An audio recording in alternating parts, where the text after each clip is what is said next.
Bonjour à tous, ici le lieutenant-commandeur Guy Gilgentil et j'ai une transmission de la plus haute importance à vous communiquer. We have one job. Protect Commander Burnham until she reaches her target. Section 31 is in our way. Get it done. In 5, 4, 3, 2, mark! Bonjour et bienvenue sur la passerelle de ma chaîne YouTube pour parler de Star Trek Discovery.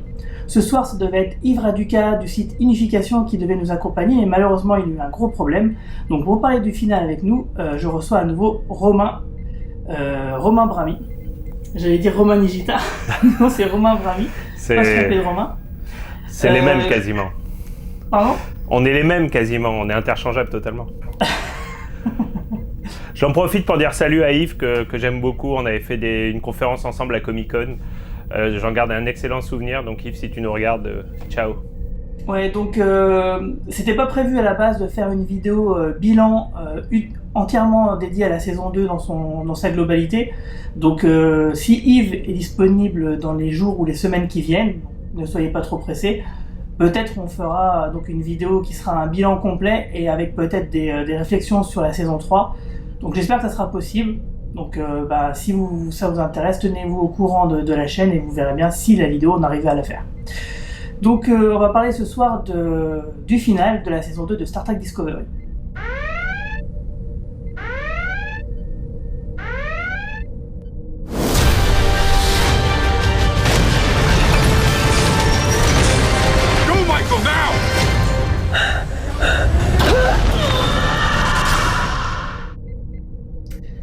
Alors pour ma part, je sais pas trop quoi en penser parce que je viens d'éteindre ma télévision, d'éteindre Netflix il y a seulement 10 minutes. Premier point déjà de base, c'est la réalisation est mieux. C'est un réalisateur que j'avais détesté, c'est celui qui avait fait l'épisode de la saison, l'épisode 3 je crois, où ça tourne dans tous les sens, enfin c'est plutôt indigeste. Là c'est plutôt à propos parce que c'est une grande bataille spatiale, mais par contre quand même les lens flares, la caméra qui virevolte tout le temps sans arrêt, c'est un peu compliqué. Bon, là, c'est vrai qu'on l'accepte d'autant plus de la situation, mais si vous pouvez arrêter un petit peu, ou moins baisser le régime de moins 50%, ça serait pas mal. Je suis d'accord avec toi sur la réal, mais sur les effets spéciaux, on a vraiment atteint un cap. C'est-à-dire que les batailles spatiales, franchement, même dans les films d'Abrams, c'est du niveau des films d'Abrams, voire supérieur en termes de rythme, et ça laisse rêveur. On s'amène à rêver si Deep Space Nine était fait aujourd'hui, ce à quoi aurait ressemblé la bataille du Dominion avec de tels niveaux d'effets spéciaux. Moi j'avoue que j'ai quand même été ébloui globalement par les effets spéciaux de la série. Pendant toute la saison et les combats spatiaux particulièrement de cet épisode. Alors je suis tout à fait d'accord avec toi et même j'enfoncerai le clou. C'est vrai que les plus grosses batailles spatiales qu'on avait eues à l'époque, c'était effectivement la guerre contre le Dominion dans Deep Space Nine. Déjà à l'époque c'était fou, mais c'est vrai que là on a passé un level. Et au-delà des batailles spatiales, parce que finalement une bataille spatiale, on en a déjà vu. Par contre le voyage dans le temps de Burnham en Ange Rouge, ces effets de mise en scène, de traversée du vide, il y a vraiment des belles séquences, des beaux plans qui sont très graphiques. Ça, Je peux pas m'empêcher de penser que c'est un hommage à la scène de Star Trek 1. La scène, tu sais, où Spock rentre dans Voyager d'étape en étape, parce qu'il y a quand même le même patte, même les angles de caméra sont à peu près les mêmes. Moi, j'ai vu un hommage clair au boulot de Douglas Trumbull, si je dis pas de bêtises, sur le premier Star Trek. C'est Robert Wise. Ouais, le réalisateur, mais je crois que c'était les effets spéciaux de... Je peux me tromper, mais en tout cas, ça m'a rappelé Star Trek 1. Et moi aussi, surtout quand Discovery, justement, il suit Burnham vers le trou de verre. Tu sais, t'as des effets de lumière avec des lignes comme ça qui convergent au centre du plan. Ça aussi, ça rappelle un peu le premier film Star Trek. Donc par contre, au niveau de l'histoire, donc évidemment, c'était attendu ces voyages dans le temps pour, entre guillemets, rétro-justifier les incohérences qu'il y avait entre Discovery et le reste du canon. Voilà, on va vous le dire tout de suite, moi je pense que ça règle rien du tout, ça règle quelques détails et encore, c'est vraiment pas le principal. En fait, si tu me permets de t'interrompre, en fait ça règle tout, mais ça le règle mal en fait. C'est-à-dire qu'en effet, il donne les réponses à toutes les questions qu'on s'est posées depuis quasiment la première saison sur comment se fait-il qu'on n'ait jamais entendu parler de Burnham, comment se fait-il qu'on n'ait jamais entendu parler de Discovery, comment ça se fait que Spock ne parle jamais de sa sœur, comment ça se fait qu'on n'ait jamais entendu parler de la technologie Sport Drive. Tout ça, ils y répondent dans les 10 dernières minutes de l'épisode, mais moi personnellement j'ai trouvé qu'ils y répondaient très mal, mais vraiment très très mal.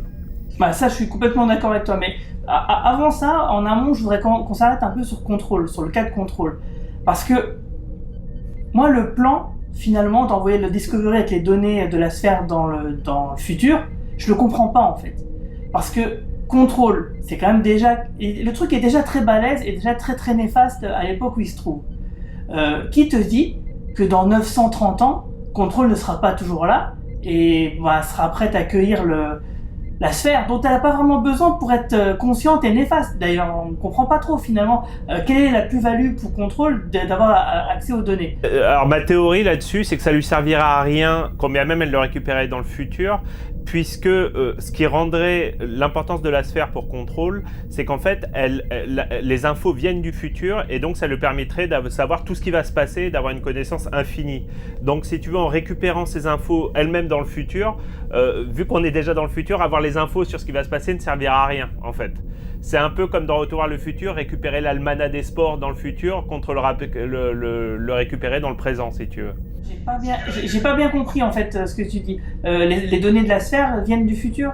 Les données de la sphère viennent du futur. Et la raison, ce qui fait que ça va rendre Control tellement puissant, si tu veux, c'est qu'il va avoir une connaissance de l'avenir. Exactement comme Biff dans Retour vers le futur, si tu veux. D'où la sphère vient du futur ? Alors je crois que c'est dans l'épisode... Alors je peux me tromper, hein, mais je crois que c'était dans l'épisode 3, 4, 5, je sais plus quoi, où il y avait cette sonde qui revenait, si tu veux, du futur, complètement modifiée, et que c'est là-dessus qu'ils récupéraient les données, en fait. Ben non, la sphère qui vient du futur, elle est envoyée par Control, en fait. C'est une... ouais, je vois ce que tu veux dire.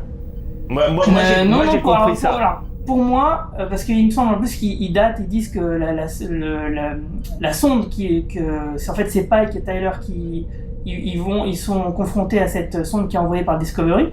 En fait, cette sonde, elle a atterri 4 ou 5 siècles plus loin et elle revient en étant modifiée. Mais elle revient en étant modifiée comme étant une sorte de drone de contrôle, comme si c'était juste une excroissance de contrôle qui les attaque finalement. Alors je suis pas sûr de moi, hein. J'insiste sur le fait que je suis pas sûr de moi parce que c'est vraiment ouvert à l'interprétation, mais moi pour continuer sur ma théorie de Retour vers le futur, j'ai compris qu'en fait Control s'envoyait à lui-même des informations pour devenir invincible dans le passé.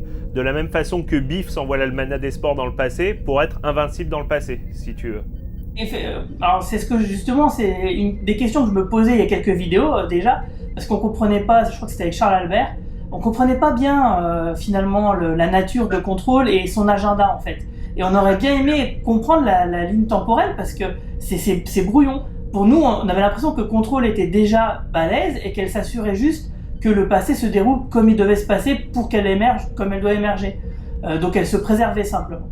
Mais finalement, au vu des derniers épisodes, on n'a pas du tout l'impression que c'est ça, on a simplement l'impression que c'est le Control de maintenant qui essaye de s'approprier la sphère. Enfin, tout ça c'est très confus. Mais peu importe, le plan de base du Discovery de partir dans le futur ne règle pas le problème. Ne règle pas le problème pour deux raisons. Déjà, Control, c'est déjà une menace au moment présent. Donc il faut s'en occuper parce que sinon elle peut quand même elle-même, elle seule quasiment foutre le bordel dans la fédération et le reste. Et puis aussi effectivement, si elle survit, si elle fout le bordel et qu'elle continue de survivre, les données de la sonde, elle finira bien par les obtenir un jour. Donc le plan, je le trouve déjà bancal de base, comme bancal comme le coup de faire intervenir l'Ange Rouge en tuant Michael. Enfin pareil, c'est vraiment le genre de truc on comprend pas trop le pourquoi du comment. Moi, et d'ailleurs j'ai fait un tour sur Reddit avant de venir et je suis content de voir que des fois tu te poses des questions et tu te dis je suis un peu con, je suis le seul à me poser ces questions. En fait, tu réalises que non, c'est pas toi qui es con, c'est tout le monde qui comprend pas ou qui n'aime pas. Et moi, ce qui m'a super énervé, c'est qu'ils font tout ça, ce sacrifice extraordinaire quand même. Un équipage entier qui se sacrifie pour sauver la Fédération, alors que de l'autre côté, t'as Georgiou qui a réussi à latter à coups de pied dans la gueule contrôle. Et du coup, limite à la fin, tu te dis, bon, à la limite, restez les gars, quoi, ça sert à rien. Alors, bon, tu sais, pendant toute la saison, il te montre bien que Control, c'est un peu comme un Borg, entre guillemets, c'est-à-dire qu'il arrive à se reproduire dans les ordinateurs des uns, des autres et tout. Donc, en quelque sorte, il est immortel. Donc, en fait, le fait d'avoir laté la version, comment il s'appelle, le capitaine, la version Leland de Control, on peut imaginer que ça n'aurait pas empêché une nouvelle version d'apparaître. Mais voilà, quoi. Enfin, je trouve qu'ils n'auraient pas dû... Enfin, c'était pour donner un rôle à Michelle Yeoh, mais finalement, dire qu'elle a battu Control juste avant qu'il voyage dans le futur, d'une certaine façon, ça te fait retomber le soufflet complètement, quoi. Alors déjà, effectivement, tu as tout à fait raison, c'est ce que je me suis dit aussi, c'est-à-dire, à partir du moment où, avant de partir dans le vortex, Control semble maîtrisé, à quoi ça sert de le faire? Ça sert plus à rien. Ceci dit, c'est bizarre que ça ne sert plus à rien, parce que, bon, on nous dit, Pike, non, je sais plus qui, c'est le numéro 1 peut-être, qui dit, mais en fait, toutes les sondes... tous les drones de contrôle cessent de bouger. Pourquoi? Parce qu'elle se fait latter. Ouais, tout à fait. Donc, débile. On comprend qu'effectivement Control à ce moment-là est annihilé puisque plus rien ne bouge puisqu'il s'est fait latter par Georgiou. Sauf que en tout cas très affaibli, au minimum très affaibli. Ouais, en tout cas, ça n'a pas de sens que ce soit le cas. Parce que effectivement, Control, normalement, ça a un code informatique. Il est dans 31 vaisseaux de la section 31, plus des drones. Il devrait pas être... Je veux dire, sa tête ne peut pas se promener que dans une incarnation humaine. Ça n'a pas de sens, quoi. Et en fait, Guigui, si tu me permets d'élargir un peu le débat, je trouve que finalement, tout ce qu'on est en train de raconter là, c'est très symptomatique de cette saison. C'est-à-dire un sentiment pour moi personnellement en tout cas, un sentiment de gâchis énorme, parce qu'il y a énormément de talent dans cette saison en fait. Il y a des acteurs extraordinaires, il y a des manières de jouer extraordinaires. Je sais que la réalisation t'es pas tout le temps emballée, mais enfin, voir ça en télévision quand même, ce niveau d'effets spéciaux extraordinaires, c'est exceptionnel, c'est quand même vraiment grisant quand t'es fan de Star Trek. Mais les effets spéciaux et la réalisation, c'est deux choses différentes. C'est deux choses différentes. Il y a plein de trucs où tu te dis que t'as touché quelque chose de pas loin de la perfection. Moi, je trouve que tout l'aspect Enterprise, Pike, Number One, je trouve, enfin, j'étais ultra content de voir tout ça. Et Spock, évidemment, j'en parle même pas. Et franchement, gâcher tout ça avec des facilités scénaristiques, des espèces de Deus Ex Machina vraiment nazes, et fainéant, j'ai envie de dire, en fait. C'est même pas que c'est naze, c'est que c'est fainéant, parce que c'est pas si compliqué de rattacher les wagons. Moi, je veux pas dire j'aurais mieux fait que des scénaristes hollywoodiens qui gagnent 15 fois mon salaire, 100 fois mon salaire, mais fainéant, malgré tout, si tu veux. Et ça m'énerve, en fait. Ça m'énerve presque plus que si la série avait été bidon de A à Z, parce qu'à la limite, si c'est naze, tu jettes tout à la poubelle et on n'en parle plus, quoi. Donc j'étais quand même assez énervé, en fait. Je me suis rendu compte que ça m'a pas mal énervé, tous ces trucs. Et ça me permet je veux pas monopoliser la parole, mais ça me permet de jumper sur le truc qui m'a de sauter sur le truc qui m'a le plus énervé, c'est la fin de l'épisode, où finalement, il donne toutes les réponses qu'on attendait sur pourquoi on n'a jamais entendu parler de Burnham, pourquoi on n'a jamais entendu parler de Discovery, pourquoi on n'a jamais entendu parler du Sport Drive, pourquoi Spock ne parle jamais de Burnham, mais il donne des réponses qui n'ont absolument putain de aucun sens, en fait, si tu veux. Expliquer que, comme ils sont partis dans le futur, on les fait passer pour morts. Alors déjà, pourquoi ils veulent les faire passer pour morts pour Starfleet? C'est pas très clair, c'est très bizarre. Mais en plus, qu'est-ce que ça change? Une fois que tu les as fait passer pour morts, qu'est-ce que ça change de dire il ne faut plus jamais parler de Burnham et de l'Enterprise et de Discovery? Pour moi, ça fait absolument aucun sens. Et surtout cette histoire de... attends, j'ai perdu le fil de ma pensée, mais oui, cette histoire de Sport Drive, ils te disent qu'il faut absolument plus parler du Sport Drive, mais le Sport Drive n'a aucun rapport avec tout ce qui s'est passé avec Control et compagnie. Donc pourquoi la Fédération, à même pas 2 ans de la fin d'une guerre avec les Klingons qui a failli raser la Fédération, se dirait, tu sais quoi, Spock, t'as raison, on arrête cette technologie qui est brillantissime et qui est un game changer. On sait pas pourquoi. C'est ça, c'est tout à fait ça. On se dit, c'est sur la bonne foi sur l'idée, la suggestion de Spock, on va se dire, ok, d'accord, on arrête. Mais si tu te souviens, c'est comme à la fin de la saison 1, où en fait, tu vois, t'as tout la tête pensante de Starfleet et de la Fédération qui décident d'exploser la planète des Klingons. Ils font tout un plan, il y a tout qui est en place pour ça. il y a Michael Burnham qui s'en rend compte, qui dit attendez les gars, c'est pas sympa de faire ça. Et les gars ils font putain mais c'est vrai, t'as raison, on est trop des enculés quand même, on peut pas faire ça. Alors que les Klingons sont sur le fait de détruire la Terre, et en 30 secondes, ils changent d'avis comme ça. Mais à la limite, ça jouait sur les valeurs de la Fédération, le côté un peu naïf de Star Trek, bon, ça fait partie de Star Trek, si tu veux, intrinsèquement, le côté naïf, on peut pas tuer, machin, ça faisait quand même partie des valeurs de Star Trek. Tandis que là, il y a vraiment aucune raison objective d'arrêter la technologie Spore Drive, qui est quand même une technologie extraordinaire, si tu veux. Alors, j'ai été sur Reddit, j'ai posé la question, il y a quelques mecs qui m'ont répondu, ils me disent, oui, mais de toute façon, le Spore Drive, c'est fini, puisqu'il y avait 2 experts du Spore Drive, un qui est mort dans la saison 1, je crois, et Stamets qui est dans le futur. Donc, en fait... C'est ça. C'est que déjà la technologie, elle était à bord de 2 vaisseaux, dont le Discovery. Donc, dans la saison 1, effectivement, le premier vaisseau a été détruit. De la saison 2, c'est Discovery, comme il est parti dans le futur. Voilà, et puis le seul expert qui reste, c'est Stamets. Donc il y a le matériel et les connaissances, mais on peut pas se dire que toutes les connaissances sont forcément à bord du Discovery. La Fédération a forcément des backups, des sauvegardes quelque part. Exactement. Et c'est impossible que... Ok, ça va prendre peut-être plus de temps de remettre la main à la pâte, mais il va quand même réessayer, quoi. Excuse-moi, faut que je parle d'une autre scène qui m'a rendu fou de rage quand on parle de fainéants et tout ça.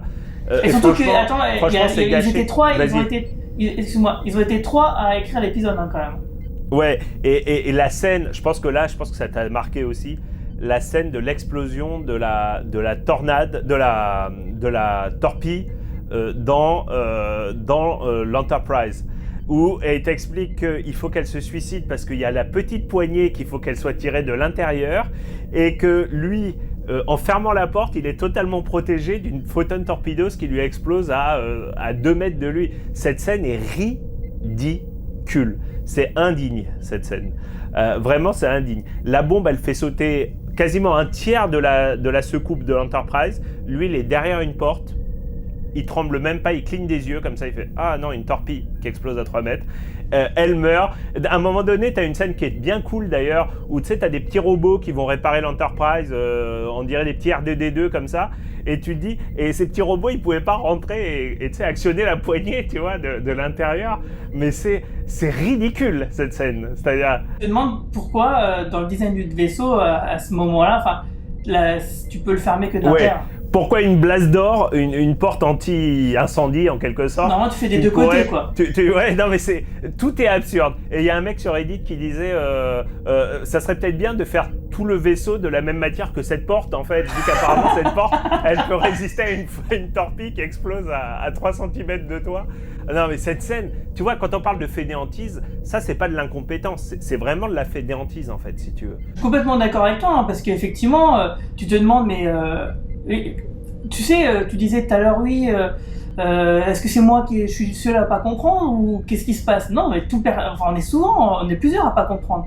Donc je te disais, il y a quelques épisodes avec Charles Albert, on se disait, mais qui de contrôle, est-ce qu'il vient du futur, est-ce que c'est le contrôle du présent? Enfin, on comprenait pas trop la situation.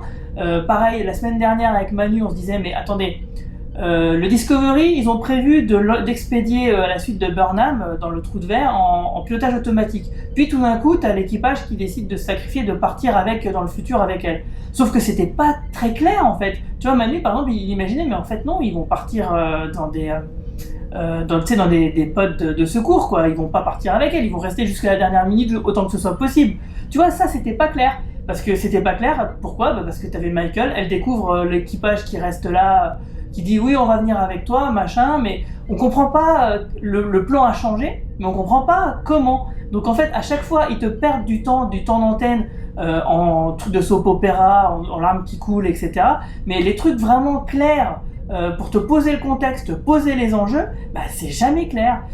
On a toujours dans la tête, on réfléchit, on se dit, attends, c'est ça, ou c'est ça, ou c'est ça. Alors que ça devrait être simple en fait. C'est des choses qui sont simples, c'est pas du techno-blabla, de trucs qui n'existent pas, qu'il faudrait inventer une raison faramineuse, incroyable pour justifier un truc pas possible. Non, c'est des trucs simples, voilà, il se passe ça, toi tu fais ça, on fait ça parce que ça. Mais ça, dans toute la saison 2, on ne capte rien, on comprend rien. Et puis il y a cette histoire de... pour moi, c'est le dernier truc, même si ça, je le pardonne un peu plus volontiers parce que je pense que c'est vraiment lié à l'auteur principal, mais il y a cette histoire de boucle temporelle. Donc Burnham, bon, maintenant on le savait, Burnham elle-même a fait les signaux rouges dans l'espace, mais finalement elle se rend compte qu'elle l'a pas fait dans le futur, elle l'a fait depuis le présent en fait. C'est qu'il faut qu'elle fasse ça, mais sauf que en fait, ça non plus, ça tient pas vraiment. Parce que comment ça a commencé ? Si on est dans une boucle temporelle, comment la boucle temporelle a commencé ? Comment elle a pu savoir qu'il fallait qu'elle contacte tous ces gens-là avant de le vivre une première fois ? Tout ça, ça ne tient pas, en fait. Cette partie du scénario ne tient pas. C'est le principe d'une boucle et d'un paradoxe temporel, hein, quand même. Oui et non, parce que là, tout ce qui fait partie de la boucle n'est enclenché... Ouais, je vois ce que tu veux dire, mais je trouve ça un peu gênant, la façon dont c'est exposé. Je trouve ça un petit peu gênant parce qu'il n'y a pas de point de départ, en fait.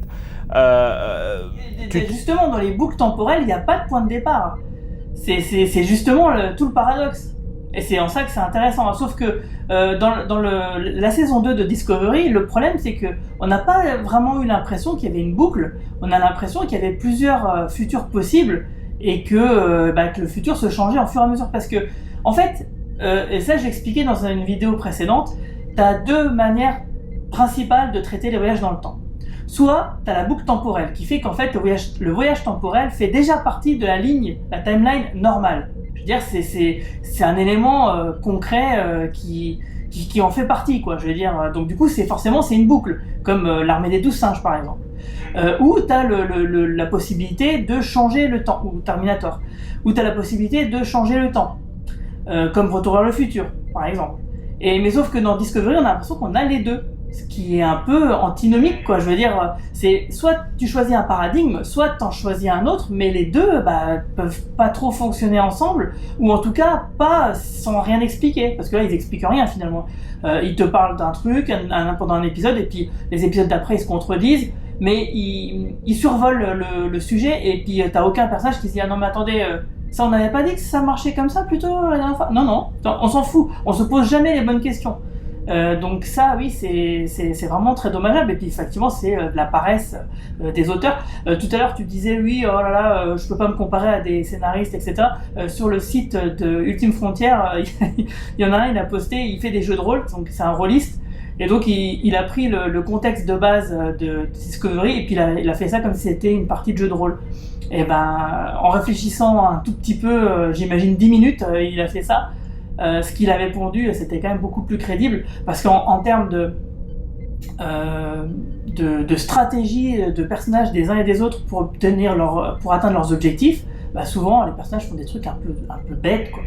Et ça, c'est vraiment de la paresse scénaristique et c'est vraiment dommage. Et comme tu le disais, c'est vraiment dommage parce qu'effectivement, la série n'est pas nulle et qu'elle aurait pu être vraiment bien. Et c'est rageant de pas. J'arrive toujours. Finalement, j'ai eu un espoir, la première partie de la saison, mais j'arrive toujours pas à être fan de la série parce que ça va toujours pas. Il y a pas mal de choses qui fonctionnent bien, mais ce qui pêche principalement, c'est le scénario.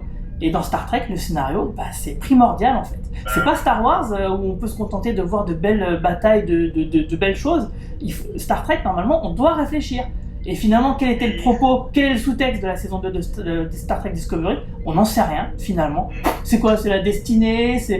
Il y a pas de propos derrière. Star Trek, tu vois, je regarde en ce moment, je me finis la nouvelle génération. Chaque épisode, t'as un sous-texte politique, sociologique, environnemental. Enfin, t'as toujours un propos qui est toujours pertinent, qui est toujours fort et qui est toujours distillé et qui se sert de la science-fiction justement pour pouvoir émerger avec des thèses, antithèses, synthèses. Et du coup, tu vois, t'as vraiment balayé un sujet fort en général. Avec les éléments de la science-fiction ou de l'intrigue tout simplement grâce à la fiction. Et là dans Discovery, déjà il n'y a pas vraiment de sous-texte et puis l'histoire qu'on nous raconte elle est bancale. Donc tout ce qu'on peut faire c'est observer effectivement des jolis effets spéciaux et en plus de ça j'allais dire, alors il y a aussi des acteurs qui sont énervants, peut-être ça vient de la direction d'acteurs aussi, peut-être pas forcément que des acteurs tout seuls. Bon, même si Michael Burnham m'a beaucoup moins énervé dans ce final, les épisodes précédents, moi j'en pouvais carrément plus, quoi. J'en pouvais plus. Le précédent était intolérable, où ça chiale toutes les 5 minutes, c'était horrible, quoi. Mais il y a aussi quand même cette fin d'épisode qui est très sympa sur l'Enterprise, quelque part très symptomatique, parce que tu te dis que finalement finir la saison de Discovery sur l'Enterprise sans Discovery et sans l'équipage de Discovery, quelque part tu réalises que finalement Discovery tout le monde s'en fout et de cette saison et que la seule chose qu'on retiendra finalement tu vois c'est presque la morale d'une fable en fait cette fin d'épisode où tu te dis finalement la seule chose qui était vraiment cool dans la série c'était l'Enterprise, Pike et Spock, et du coup la série se termine comme ça et c'est très bien. Du coup la dernière scène où Spock revêtit son uniforme historique et rejoint sa plateforme de science, sa station de science, je l'ai trouvé super et vraiment vraiment très très jolie scène. Ah, je suis tout à fait d'accord avec toi. Moi, j'adore le nouveau design de l'Enterprise. Et effectivement, cette dernière scène m'a fait vraiment plaisir. J'ai trouvé qu'Ethan Peck était toujours parfait, impeccable en Spock. Et que, moi, la saison 3, j'aurais voulu que ce soit eux, en fait. Bon, on sait que c'est pas trop possible, même s'il y a une pétition qui a été mise en ligne pour qu'il y ait un spin-off, effectivement, sur Spock. Que j'ai signé. Numéro 1.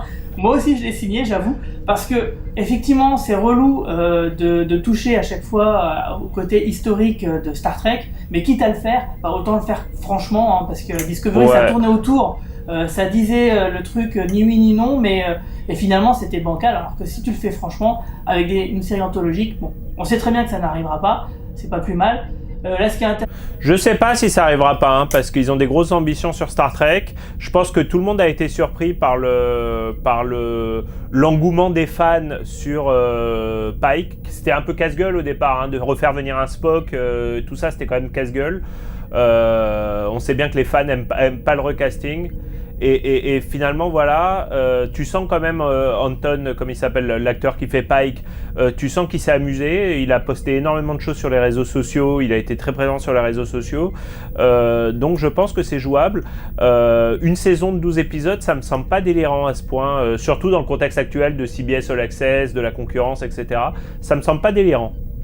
Sachant qu'Anton Mons, il s'est embrouillé avec un producteur jusqu'à lui foutre son poing sur la gueule, ou un réalisateur, je sais plus. Bon, tu te dis, bon, c'est un peu chaud. Mais bon, ceci dit, effectivement, je suis d'accord avec toi, la hype, elle est assez grande. C'est vrai que... La hype est grande. Ce qu'on retient vraiment de la saison 2, tu l'as dit, c'est ça. C'est Spock, c'est Pike, même numéro 1 a fait son petit effet. Ouais. L'Enterprise, le redesign de l'Enterprise qui est quand même vachement sublime réussi par rapport au film de J.J. Abrams qui était sublime, vraiment merdique, quoi. Là, on a vraiment quelque chose qui est... Bon, alors bien sûr, évidemment... par rapport à ce qui respectait le canon, évidemment, alors toutes les incohérences de Discovery par rapport au canon, elles sont pas levées, contrairement à ce que Kurtzman laissait entendre, parce que ça fait quand même 2 ans qu'ils nous disent vous inquiétez pas, à la fin on va tout réparer, et donc évidemment cette histoire de voyage dans le temps était plus ou moins prévue, j'imagine, depuis un sacré moment, mais il y a rien qui est réglé, puisqu'il y a quand même pas mal d'incohérences qui sont plus ou moins minimes, qui restent, soit dans la saison 1, dans la saison 2, je vais pas les lister ici, mais elles sont pas du tout corrigées par ce final, quoi. Après curieusement, après tout le mal que je viens de te dire de la partie Discovery, c'est un peu paradoxal de dire ça, mais c'est un peu le cas, je suis quand même assez hypé par l'idée, vu que j'en ai vraiment marre moi d'être dans le passé, si tu veux, je suis assez hypé par cette histoire d'être dans le futur, même avec un équipage du passé, et voir la Fédération dans 900 ans, donc très très postérieur même à Nemesis, enfin à tout quoi, tout ce qu'on a connu, ça me hype pas mal par contre. Et à la limite, et c'est marrant parce que je me rappelle, c'était une des rumeurs, je sais pas si tu te souviens, avant même le lancement de Discovery, on me disait qu'en fait ça serait une histoire de voyage temporel, que pour des raisons évidentes de timeline et tout, la série ne se passerait pas dans le passé, et qu'en fait dès le premier épisode ou le deuxième épisode, il serait projeté dans le futur. Finalement la série n'a pas du tout pris cette direction, enfin jusqu'à maintenant, où cette fois c'est le cas quoi. Et ça je suis bien excité, franchement je serais content de retrouver Discovery dans le futur, beaucoup plus que je ne l'étais de le retrouver dans le passé. Alors moi aussi déjà, rien que pour ça, effectivement, mais aussi pour d'autres raisons qui sont liées plutôt au personnage, parce qu'enfin on aura Saru en capitaine, franchement et clairement, et donc du coup ça sera la première fois qu'on a un extraterrestre capitaine dans une série de Star Trek, et ça moi je trouve que c'est intéressant, surtout que le personnage de Saru est devenu vraiment vraiment intéressant. Il y aura pas Tyler, et ça c'est cool. Par contre Georgiou, je sais pas comment elle va faire pour voir sa série section 31L vu qu'elle est avec eux. Par contre, et donc on a Reno qui est parti avec le Discovery, donc ça en fera donc un personnage régulier et un membre à part entière de l'équipage Discovery. Et ça, c'est cool parce qu'elle est vraiment... J'adore ce personnage, je l'ai déjà dit plusieurs fois. Voilà, sa gouaille me plaît vraiment et ça marche très bien. Qu'est-ce qu'il y a d'autre au niveau des personnages? Il est la chef de la sécurité de l'Enterprise, je sais pas si elle est restée avec. Si, elle est restée avec puisqu'elle s'est fritée avec Leland. Et encore une fois, on l'a laissée évanouie dans un coin, on s'en est pas du tout occupé, c'est la deuxième fois cette saison. Donc au niveau des personnages, je pense qu'on a des trucs qui sont bien. Donc avec le Dr Culbert, on espère qu'ils vont réussir à en faire quelque chose de correct la saison 3. Parce que en général, les docteurs, ça a toujours été des personnages très intéressants dans les séries Star Trek, et ici, ça pêche carrément. Mais effectivement, on a quand même des choses intéressantes, et bien sûr, il n'est pas à exclure d'autres voyages dans le temps où on imagine que le futur de la Fédération soit très très très sombre, notamment avec ce qu'on nous a teasé de la guerre qu'on voit dans le short trek Calypso. On peut imaginer qu'effectivement la vie dans la galaxie n'est pas toute rose. Donc on peut imaginer que Discovery veuille ensuite réparer des choses qui seraient faites, réparer l'avenir, quoi. C'est vrai que la présence de Georgiou laisse penser que du coup Discovery, en tout cas certaines parties de Discovery, va retourner dans le passé, enfin dans le présent du coup, puisque Georgiou, il faut bien qu'elle revienne pour s'occuper de section 31. C'est intéressant, j'avais pas réfléchi à ça, ouais. Donc moi je pense qu'effectivement c'est un vaisseau qui va se promener un petit peu dans le temps au niveau de la saison 3, et donc du coup un crossover avec la série sur Picard n'est pas à exclure, parce que là du coup ils se sont donné les possibilités de le faire, et j'ai du mal à les voir résister à cette tentation, vu que quasiment tous les trucs un peu faciles ils ont plongé à pieds joints dedans. Donc là je le sens gros comme une maison, la saison 3 de Discovery, qu'on verra un petit Picard. Je suis pas convaincu. Je pense qu'au contraire, avec une série qui se passe dans 900 ans, ils ont de quoi faire ce qu'ils veulent finalement. Ils peuvent raconter à peu près n'importe quelle histoire. Donc... Du coup, c'est intelligent de pas avoir montré le Discovery justement dans le final, parce que du coup, ça laisse du temps aux scénaristes d'imaginer qu'est-ce qu'on va faire dans la saison 3, quoi. Absolument. Enfin voilà, donc à l'heure du bilan, moi déçu, malgré très déçu même de ce dernier épisode, malgré des qualités évidentes et 2-3 trucs qui vont me rester quand même. Moi, cette Enterprise de Pike, j'espère qu'on le reverra parce que j'ai vraiment kiffé. Voilà. Et la musique est plutôt bien gérée aussi, hein. Ouais, il y a un truc que je regrette sur la musique, que je regrette amèrement, c'est que quand les Klingons font leur entrée fracassante, il n'y a pas le thème des Klingons de Jerry Goldsmith, ça aurait été tellement parfait, et je peux pas croire qu'ils y aient pas pensé. Je me dis que ça doit être une histoire de droit ou quelque chose, parce que c'est impossible qu'ils y aient pas pensé. Là, ça aurait été parfait, quoi. C'est possible parce que effectivement le thème des Klingons, on l'entend que dans les films, on les entend jamais dans la série. On l'entend dans le premier film évidemment, hein, c'est l'ouverture quasiment du premier film. Et ensuite, à chaque fois qu'on voit un Klingon, même quand il y a Worf dans les films de la NECJ, on l'entend toujours un petit peu en fond sonore. Et avec cette histoire à la con de rupture des droits entre la partie cinéma de Star Trek et la partie télé, c'est possible qu'ils aient pas les droits de la musique. Mais dommage, parce que là, ça aurait été parfait. D'ailleurs, très très bonne... Les vrais beaux, des Klingons qui font vraiment Klingon cette fois. Je sais pas si t'as apprécié, mais Today is a good day to die, blablabla. J'ai regardé du coin de l'œil celui qui était à droite, voilà. Là, je me suis dit, là c'est bon. Parce que encore dans l'épisode 3, ils avaient des grosses têtes, ça allait pas, mais voilà, les Klingons qu'ils ont mis là sur la passerelle, ils ressemblaient déjà plus à ce qu'on connaît. D'ailleurs, je sais pas ce que t'en penses, mais parmi les choses qui pour moi vont être à l'heure du bilan et réussies dans cette saison, je trouve que sur les Klingons, ils ont fait un assez bon rattrapage, et il y a assez peu de choses qui m'ont déplu. Même l'épisode qui se passait dans le temple du temps, là, j'ai retrouvé des Klingons qui m'ont bien plu, et j'étais assez content de voir ça. Je suis assez d'accord, hein, le temple c'est Boret, je crois, sur la planète Boret. Effectivement, j'ai plutôt bien apprécié aussi. Bon, ce qui m'énerve toujours, effectivement, c'est ce côté, le problème avec les Klingons, le fait qu'ils sont censés avoir des gueules d'humains à ce moment-là. Bon, c'est un peu dommage. Du coup, il aurait mieux valu que finalement, rétroactivement, que ce qui a été fait dans la saison 4 d'Enterprise ne soit pas fait. Parce que du coup, effectivement, là, c'est comme une épine, comme un caillou dans ma chaussure, tu vois. Excuse-moi, je passe vraiment du coq à l'âne, mais histoire d'être complet, j'ai quand même moi un gros problème avec le personnage de Tyler, et des deux côtés de la frontière, côté Klingon et côté humain.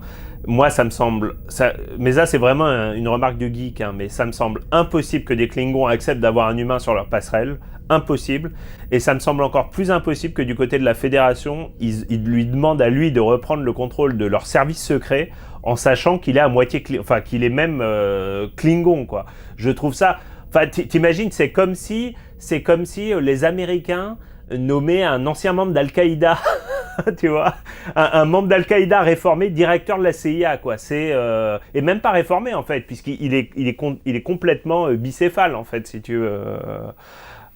J'ai un gros problème avec ce personnage. Alors tu as tout à fait raison, mais il faut rajouter encore deux autres choses. C'est que, sauf que Tyler, il est censé être mort pour les Klingons. Donc avoir un Tyler qui se promène dans un vaisseau Klingon comme ça au vu au moins des Klingons qui sont sur la passerelle, ça fout un peu en l'air le secret de Elrel qu'elle avait essayé de mettre en place pour prendre le pouvoir dans l'épisode 3. C'est vrai. Ça, et en plus de ça, il donne aussi tous les plans des vaisseaux de la section 31 aux Klingons et aux Kelpiens. C'est quand même bizarre, hein. Moi, c'est vraiment côté fédération que ça me dérange. Parce qu'à la limite, côté Klingon, c'est très difficile à imaginer, mais à partir du moment où la chancelière de l'Empire Klingon dit ce type-là, il est sous ma protection, tu pourrais imaginer que les Klingons ferment leur gueule et disent maintenant qu'elle est chancelière et tout. Oui, mais souviens-toi que la mort de ce personnage-là, la mort supposée, était la pierre angulaire de sa prise de pouvoir dans l'Empire. Donc là, t'imagines les trahisons, elle nous a menti. Tu vois, ça va pas du tout, quoi. Donc ça marche pas. Et puis effectivement, la fédération, du coup, ils donnent les plans des super navires top secrets avec la super technologie que les autres n'ont pas de la section 31, ils les ont donnés aux Klingons, quoi. Donc bizarre. Ensuite, l'histoire avec les Kelpiens qui ont une flotte, aussi on n'a pas bien compris où sont les Baouls, parce que ça devrait plutôt être eux qui pilotent le truc et pas des Kelpiens qui ont eu que quelques semaines pour apprendre à utiliser des vaisseaux spatiaux. Bon, ça aurait été d'ailleurs une belle image que sur la passerelle les deux, parce que ça voudrait dire qu'ils ont réussi à... Bon, après finalement on voit que la sœur de Saru qui est dans un vaisseau individuel, donc on peut imaginer que sur les autres vaisseaux il y a aussi des Baouls. Voilà, mais c'est vrai que c'est pas... C'est dommage de pas avoir mis l'accent là-dessus, parce que ça aurait été aussi une sorte de mini-conclusion à cet arc-là, quoi, qui a été un peu vite expédié une fois qu'on en avait plus besoin. Donc bon... Donc là, je pense qu'on a fait plutôt le tour. Donc, ça va nous manquer. Après tout le mal qu'on en a dit et un peu de bien quand même, ça va nous manquer ces petits rendez-vous hebdo quand même. Moi, on s'habitue à avoir du Star Trek à la télé quand même. Hein. C'est vrai. Moi aussi, j'avoue. Mais bon, n'oublions pas qu'il y a Picard qui devrait arriver à la fin de l'année. Donc ça devrait... on ne sait pas où en France, toujours pas. Hein. Donc peut-être que... Bon, alors moi je sais pas si je vais retenter des vidéos comme ça pour la saison 3 de Discovery. J'en ferai peut-être quand même une ou deux, mais en tout cas au moins une ou deux aussi pour la série de Picard, si elle est diffusée en France correctement. Parce que bon, c'était un gros investissement et puis il n'y a pas eu tant de vues que ça, parce que je pense que finalement en France, Star Trek Discovery est pas très regardé. On n'a toujours pas les chiffres d'ailleurs de CBS All Access. Il y a même des rumeurs qui disent que ça se passe pas aussi bien que la chaîne l'espère. Donc bon, on verra. Voilà. En tout cas, je vous donne rendez-vous peut-être bientôt, je ne sais pas quand, pour un bilan global avec l'ensemble des intervenants qui sont venus donc discuter avec moi de Star Trek tout le long de ces 14 semaines. Avec, j'espère, Yves Raduca, qui aura réussi à se libérer. D'ici là, Romain, je te remercie d'être venu encore une fois. Merci à toi, merci pour tous ces épisodes que tu nous as fait pendant cette saison, parce que même si toi tu trouves qu'il n'y a pas beaucoup de vues, pour les cœurs fans que nous sommes, c'est vraiment agréable de pouvoir débriefer en français comme ça toutes les semaines, donc j'espère que tu continueras pour Picard, pour Star Wars aussi en fin d'année, et pour la saison 3 de Discovery. Et j'embrasse Romain Higuita qui nous a mis en contact tous les deux, et je suis vraiment content qu'il nous ait mis en contact. Yves Raduca que je remplace ce soir et que j'embrasse très fort, et Marina également, la number one, la fan de Star Trek française, On lui fait un bisou. Que j'embrasse très très fort ce soir. Ouais, un gros bisou. Longue vie et prospérité. Longue vie et prospérité.